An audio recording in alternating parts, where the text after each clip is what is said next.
आज के अखबार के पहले पन्ने की पहली खबर यह है कि प्रयागराज में जिस मदरसे में पहले नोट छापने की मशीन मिली थी, अब उसी मदरसे में एक किताब मिली है जिसमें आरएसएस को आतंकवादी संगठन बताया गया।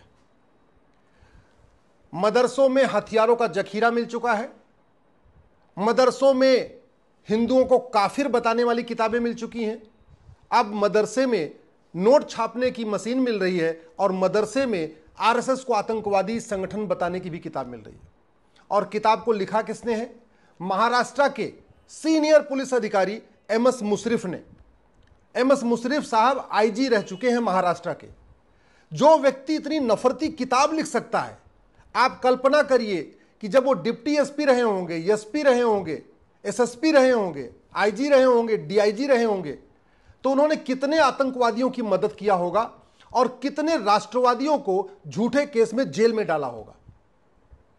आखिर वो कौन सी सोच है जो एक आईपीएस ऑफिसर को, जो बाकायदा पढ़ा लिखा है, यूपीएससी से सिलेक्ट होकर आता है, 3 साल बाकायदा उसकी ट्रेनिंग होती है, उसके बाद वो पुलिस कप्तान बनता है और फिर भी आरएसएस को आतंकवादी संगठन बताता है। मैं बार बार कहता हूं, एक मछली पूरे तालाब को गंदा नहीं कर सकती, लेकिन एक किताब पूरी दुनिया को बर्बाद कर सकती है। वो सोच ठीक करना जरूरी है। आप सामाजिक समरसता ऐसे नहीं ला सकते, सबका साथ सबका विकास ऐसे नहीं हो सकता, एक भारत श्रेष्ठ भारत ऐसे नहीं बन सकता। सबसे पहले आपको गुलामी की शिक्षा बदलना पड़ेगा।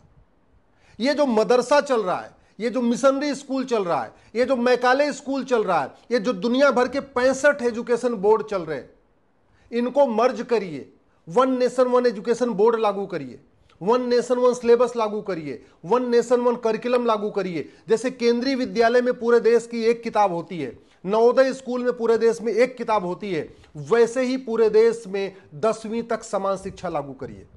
जैसे एक रेलवे बोर्ड दिल्ली में है, उससे पूरे देश की रेलवे चलती है, अलग अलग जोनल रेलवे बोर्ड है, ऐसे ही भारत में एक शिक्षा बोर्ड लागू करिए, हर राज्य में उसका जोनल एजुकेशन बोर्ड बनाइए और सिलेबस और करिकुलम समान करिए। Physics, chemistry, math, zoology, botany, सबका सिलेबस कॉमन हो सकता है। जहां तक भाषा की बात है, गुजरात वाला गुजराती में पढ़ेगा, बंगाल वाला बंगाली में, महाराष्ट्र वाला मराठी में। और भारत का संविधान भी यही कहता है। आर्टिकल 16 कहता है सबको समान अवसर मिलना चाहिए। समान अवसर तब मिलेगा जब सबकी किताब एक होगी, शिक्षा एक होगी। और करना क्या है, ये राइट टू एजुकेशन एक्ट में केवल एक शब्द जोड़ना, इक्वल। इक्वल जोड़ते ही बन जाएगा right to equal education. Right to equal education हो गया। अभी इसमें 1 से लेकर 8वीं तक लागू होता है, उसको अमेंड करके 1 से 10वीं तक कर दीजिए। अभी 6 से 14 साल तक लागू होता है, इसको 6 से 16 साल तक कर दीजिए।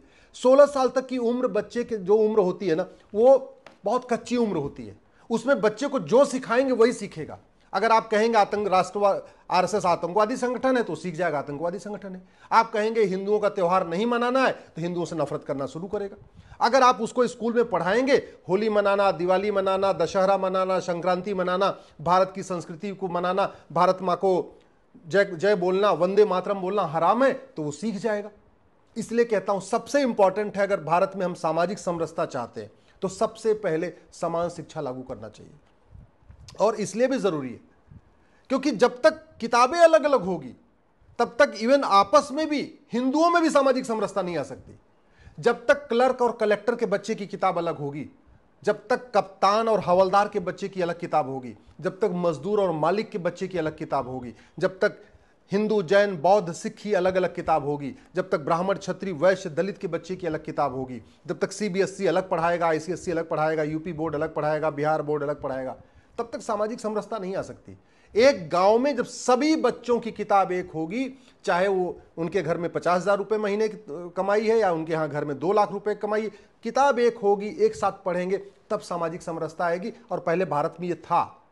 महाराज दशरथ और सुमंत जी दोनों का वर्ण अलग अलग था, एक गरीब थे, एक राज परिवार के थे, एक साथ पढ़े थे।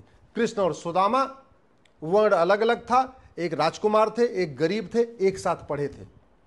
भगवान श्री राम, निषाद राज, वर्ण अलग अलग था, एक गरीब थे, एक राज परिवार के थे, एक साथ पढ़ते थे। पहले भारत में सामाजिक समरसता इसलिए थी क्योंकि स्कूलों में वेद पढ़ाया जाता था, आप रामायण पढ़ाया जाता था, भगवत गीता पढ़ाई जाती थी, वसुधैव कुटुंबकम पढ़ाया जाता था। अब वो नहीं पढ़ाया जा रहा है। भारत के किसी भी मदरसे में वसुधैव कुटुंबकम नहीं पढ़ाया जाता, सर्वमंगल मांगल्य नहीं सिखाया जाता, चाहे मदरसा हो चाहे मिशनरी स्कूल हो, न भारत के बारे में पढ़ाया जाता है, न भारत की संस्कृति पढ़ाया जाता है, न भारत का इतिहास पढ़ाया जाता है, न भारत की परंपरा पढ़ाया जाता है, न भारत का त्यौहार पढ़ाया जाता है, न भारत के महापुरुषों के बारे में पढ़ाया जाता है, न जो हमारी प्राचीन परंपरा रही है, जननी जन्म भूमिश्च स्वर्गादप गरीयसी, नारी तू नारायणी यत्र नारस्तु पूज्यते रमनते तत्र देवता, सर्वमंगल मांगल्ये शिवे सर्वार्थ साधिके, ये नहीं पढ़ाया जाता, न मिशनरी स्कूल में न मदरसा स्कूल में, और बाकी तो छोड़ो जो स्टेट बोर्ड है वहां भी नहीं पढ़ाया जा रहा। फिर सामाजिक समरसता कैसे आएगी? सामाजिक समरसता खत्म होने का सबसे बड़ा कारण यह है कि भारत में न्याय व्यवस्था सड़ चुकी है। आज तक कन्हैया लाल के हत्यारों को फांसी नहीं हुई, आज तक कमलेश तिवारी के हत्यारों को फांसी नहीं हुई। अब दोनों पक्षों से गवाही चलती रहेगी, दोनों पक्षों से तारीख पे तारीख चलती रहेगी। अब जब तक सजा नहीं हो जाएगी तब तक दोनों पक्ष लड़ते रहेंगे। जब लड़ते रहेंगे तो सामाजिक समरसता कैसे आएगी? भारत में इसलिए भी सामाजिक समरसता नहीं आ रही है, एमएस मुशर्रफ टाइप के लोग झूठा इतिहास लिखते हैं, झूठी कहानियां लिखते हैं, झूठी किताबें लिखते हैं, और वो किताब पढ़ाई जा रही। आप कल्पना करिए, ये जो एमएस मुशर्रफ है, जो आईजी रह चुका है, इतनी घटिया किताब लिखा है, इसने राष्ट्रवादी, दुनिया के सबसे बड़े राष्ट्रवादी संगठन को आतंकवादी संगठन बना दिया। क्यों? क्योंकि इसको पता है झूठ बोलना अपराध नहीं है, झूठी बात लिखना अपराध नहीं है, झूठे तथ्यों को तोड़ मरोड़ के लिखना अपराध नहीं, कुछ भी अपराध नहीं, तो कुछ भी छाप दो। हमने क्या किया है? फ्रीडम ऑफ स्पीच के नाम पे, फ्रीडम ऑफ एक्सप्रेशन के नाम पे लोगों को झूठ बोलने का अधिकार दे दिया है, झूठ लिखने का अधिकार दे दिया है, झूठा सोचने का अधिकार दे दिया। एक वेब सीरीज बनाता है कंधार हाईजैकिंग के ऊपर, उसमें हिंदुओं को आतंकवादी बना देता है। क्यों बना देता है? उसको पता है झूठी फिल्म बनाना, झूठी कहानी पे फिल्म बनाना कोई अपराध नहीं है।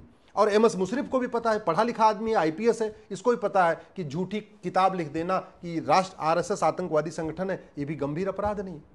और एक बात आपको बता दूं, ये एक मदरसे में पकड़ा गया है कि आरएसएस आतंकवादी संगठन है। सच्चाई तो यह है कि भारत के सभी मदरसों में ही पढ़ाया जाता है, भारत के सभी मदरसों में पढ़ाया जाता है हम पाक हैं, बाकी जो हमें नहीं मानता, हमारी पूजा पद्धति को, हमारी इबादत के तरीकों को नहीं मानता, वो सब नापाक है। भारत के सभी मदरसों में सिखाया जाता है हिंदू, जैन, बौद्ध, सिख काफिर हैं। भारत के सभी मदरसों में सिखाया जाता है जो काफिर है उसकी मकान लूटना, उसकी दुकान लूटना, उसका खेत खलिहान पे कब्जा करना ये जायज है। भारत के सभी मदरसों में सिखाया जाता है होली मनाना, दिवाली मनाना, भारत की परंपरा मनाना, भारत का त्यौहार मनाना ये हराम है। भारत के सभी मदरसों में केवल नफरत सिखाई जाती है, नफरत, प्रेम कहीं नहीं सिखाया जाता। कभी होगा, कभी पहले सिखाया जाता रहा होगा, आज तो नहीं सिखाया जा रहा है। इसलिए समाधान क्या है? भारत में समान शिक्षा लागू। दूसरा समाधान क्या है? ये 1861 का पुलिस एक्ट चल रहा है, उसके कारण पुलिस सत्ता के गुलाम बनी है। अब आप सोच लीजिए, एक तो पुलिस वैसे सत्ता के गुलाम है, और ये मुशर्रफ जहां का एसपी रहा होगा, जहां का आईजी रहा होगा, जहां का डीआईजी रहा होगा, उसने पुलिस को कैसे कैसे उपयोग किया होगा, उसने कितने निर्दोष लोगों को गलत तरीके से फंसा दिया होगा, और कितने दोषियों को इसने छोड़ दिया होगा। जब ये इतना मजहबी कट्टर आदमी है तो आप कल्पना करिए कितने ड्रग स्मगलरों को इसने छोड़ा होगा, कितने आतंकवादियों को छोड़ा होगा, कितने जिहादियों को छोड़ा होगा, कितने इसने पत्थरबाजों को छुड़वाया होगा, कितने मजहबी उन्माद फैलाने वालों को छुड़वा दिया होगा।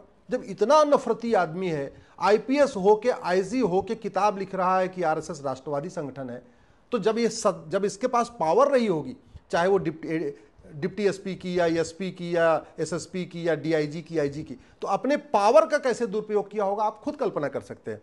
इसलिए मैं कह रहा हूं, समय आ चुका है कि भारत में सबसे पहले भारत का एजुकेशन सिस्टम बदला जाए, दूसरा भारत का पुलिस सिस्टम बदला जाए, तीसरा भारत का जुडिशल सिस्टम बदला जाए। अब भारत में नार्को पॉलीग्राफ ब्रेन मैपिंग कानून नहीं है कि आप इस मुशर्रफ का, ये जो आईजी है जिसने ये किताब लिखी है, इसका नार्को पॉलीग्राफ टेस्ट करके ये पता करें कि इसने कितने लोगों की मदद किया है, कितने आतंकवादियों की मदद किया, कितने जिहादियों की मदद की, कितने मजहबी उन्मादियों की मदद किया, कितने नशा तस्करों से पैसा ले लेके ये उनको छोड़ता रहा है, कितने। इसका अगर narco polygraph brain mapping test करिए तब पता चलेगा आईएसआई से इसको कितना पैसा मिलता रहा है, ये किताब लिखने के लिए इसको कितना पैसा मिला है। लेकिन दुर्भाग्यवश हमारे पास कानून नहीं है। हमारे पास झूठी किताब लिखने का, झूठी कहानी लिखना कोई गंभीर अपराध नहीं है। तो मुशर्रफ ने किताब लिख दिया, आपने किताब तो पकड़ लिया, मुशर्रफ को सजा मिलेगी क्या? नहीं। अगर हमारे पास ऐसा कानून होता कि ये जो मुशर्रफ है आईजी जिसने ये किताब लिखा है, इसकी 100% संपत्ति जब्त करते, इसकी नागरिकता खत्म करते, इसको आजीवन कारावास फांसी देते, तो आगे से कोई और ऐसी किताब नहीं लिखता। अगर एक बार हम मदरसों में 2-4 जगह छापा मार के ऐसी किताबें पकड़ लें और जिन लोगों ने ऐसी किताबें लिखा है उनको फांसी पे लटका दें, उनकी सिटीजनशिप खत्म कर दें। जो ऐसी किताब पढ़ाते हैं मौलवी उनको फांसी पे लटका दें, उनको आजीवन कारावास दे दें, उनको नागरिकता खत्म कर दें, तो खौफ पैदा होगा। फिर मदरसों में सही किताब पढ़ाई जाएगी, सही चीज पढ़ाई जाएगी। लेकिन कानून का खौफ तो है नहीं। कानून खौफ इसलिए नहीं, हमारे पास कानून ही नहीं है। 18 गुलामी की पुलिस व्यवस्था, गुलामी की न्यायिक व्यवस्था, गुलामी की प्रशासनिक व्यवस्था, भ्रष्टाचार खिलाफ कोई कठोर कानून नहीं, बेनामी संपत्ति पकड़ने के लिए हमारे पास कोई सिस्टम नहीं, हमने प्रॉपर्टी को आधार से लिंक किया नहीं, हमने कैश लेन देन को रोकने के लिए 100 रुपए से बड़ी नोट बंद किया नहीं, हमने कैश लेन देन को जो काला धन रोकने के लिए जो इन लोगों का ऐसे लोगों जो फंडिंग होती है, अब ये भी देखना पड़ेगा इस मुशर्रिफ को विदेश से फंडिंग हुई है, भारत के अंदर से फंडिंग हुई है, पाकिस्तान से फंडिंग हुई है या खाड़ी देशों से फंडिंग हुई है। अगर इसका नार्को पॉलीग्राफ ब्रेन मैपिंग है तो पता चलेगा इसको एफसीआरए के जरिए फंडिंग आ रही है, हवाला के जरिए फंडिंग आ रही है, या भारत के अंदर जो जकात इकट्ठा हो रहा है उससे इसकी फंडिंग हो रही है। फंडिंग हुई कैसे, उससे पता चलेगा इसके भारत में कितनी बड़ी बड़ी कोठियां हैं, कितने फार्म हाउस हैं, कितना इसके पास क्या क्या है। उससे पता चलेगा इसने एक ही किताब लिखी है और भी किताब लिखी है, ये भी तो पता चलेगा। लेकिन हमारे पास, हमने नार्को पॉलीग्राफ ब्रेन मैपिंग कानून बनाया नहीं। मैं एक बार कह रहा हूं, जब तक शिक्षा में संस्कार नहीं होगा और कानून का खौफ नहीं होगा तब तक भारत में शांति नहीं आएगी, भारत में सामाजिक समरसता नहीं आ सकती है, अशांति चलती रहेगी। बातें करने से सामाजिक समरसता नहीं आएगी। एक भारत श्रेष्ठ भारत बात की करने से भारत को विश्व गुरु बनाएंगे, भारत में एक भारत श्रेष्ठ बनाएंगे, सबका साथ सबका, ऐसे नहीं आएगी सामाजिक समरसता। सामाजिक समरसता आएगी शिक्षा में संस्कार हो, कानून का खौफ हो, भय बिन होय न प्रीत, सठे साठ्यम समाचरित।